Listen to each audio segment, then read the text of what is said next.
हमारे बुजुर्गों से आपने एक बात सुनी होगी कि सरकार के पास जितना सोना होता है वो उतने ही नोट छाप सकती है। ये लाइन तो सुनी होगी आपने, सबने सुनी है ये। वो कितना सोना रख के कितने नोट छाप सकती है ये कौन बताएगा? या बिना सोने के भी छाप सकते हो, या कैसे छाप सकते हो? कोई तो तरीका होगा, कोई तो नियम होगा। वो नियम फिक्स होगा तो शोषण नहीं होगा। अगर उसको आपने छेड़ दिया तो गरीब का शोषण होगा, अमीर अमीर होता चला जाएगा। तो इसको गेम को समझने के लिए हमने आरबीआई को एक आरटीआई डाली।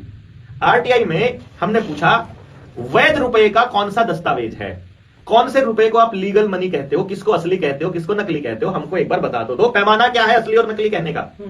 आरबीआई ने जवाब में दिया हमारे पास वैध रुपए का कोई दस्तावेज नहीं है।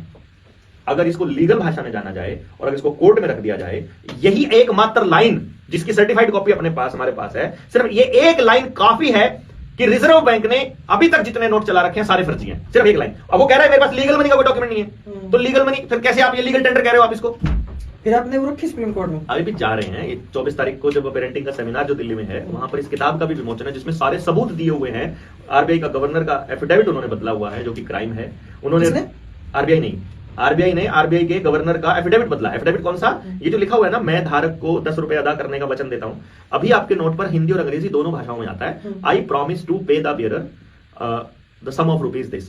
पहले ये होता था I promise to pay the bearer on demand, ये ऑन डिमांड नहीं है आजकल, the sum of rupees this at any office of issue. ये at any office of issue भी नहीं है आजकल। तो ये दोनों चीजें नहीं है। इसका अर्थ ये हुआ कि ये एफिडेविट बदल दिया। एफिडेविट आप किसी का बदल नहीं सकते। अगर आप एफिडेविट बदल नहीं सकते तो फिर किसने बदला और किस अधिकार से बदला, ये सवाल हम पूछेंगे। अभी तक हमने पूछा है तो हमें एक बात समझ में आई है, कलेक्टर, एसडीएम, कोर्ट, ये बैंक पूरा बड़ा नेक्सस है। और पॉलिटिशियंस, इतना बड़ा नेक्सस है। नेक्सस मतलब गिरोह, आदमखोर गिरोह, जिनका सर्वाइवल आदमियों की ऊर्जा और आत्मा को खाकर ही होता है। वो पता करा जब हमने कि इसका मतलब ये भी रुपया नहीं है, वो भी रुपया नहीं है, तो रुपया क्या है? अगर लीगल मनी का डॉक्यूमेंट आरबीआई ने देने से मना कर दिया तो अब हम कहां से लेकर के आए? तो फिर कोई बाय चांस कुदरत का करिश्मा ही रहा होगा। हमारे वर्मा जी को एक आरबीआई का पुराना डायरेक्टर मिल गया, रिटायर्ड। उसके सामने इस बात का जिक्र चल गया कि ये देखो ना, आरबीआई ने हमको क्या लिख के दिया कि हमारे पास लीगल मनी का कोई डॉक्यूमेंट ही नहीं है। तो वो बोला एक मैं बात बता रहा हूं, किसी को बताना मत।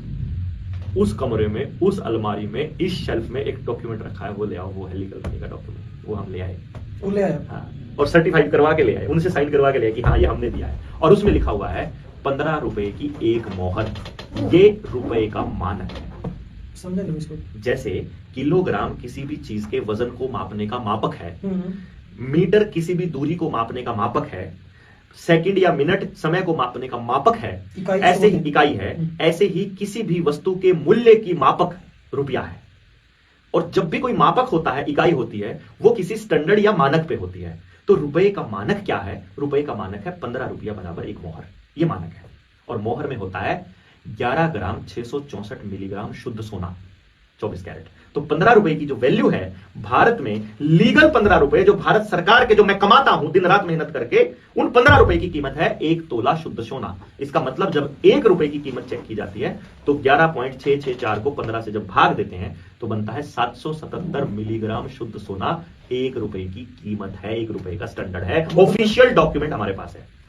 इसका मतलब हम जो पैसा कमाते हैं वो रुपया कमाते हैं, जो बैंक में जमा करते हैं वो हम अपनी मेहनत जमा करते हैं।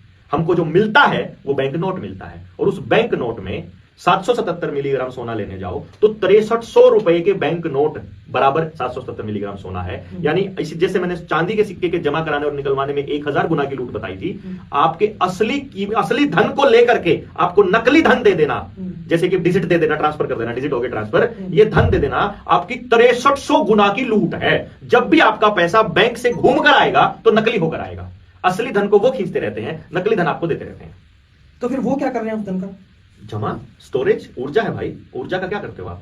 यूज करते हो अपने हार्वेस्टिंग के लिए, अपनी सोल को अपलिफ्ट करने के लिए, अपने जीवन के मकसद तक पहुंचने के लिए।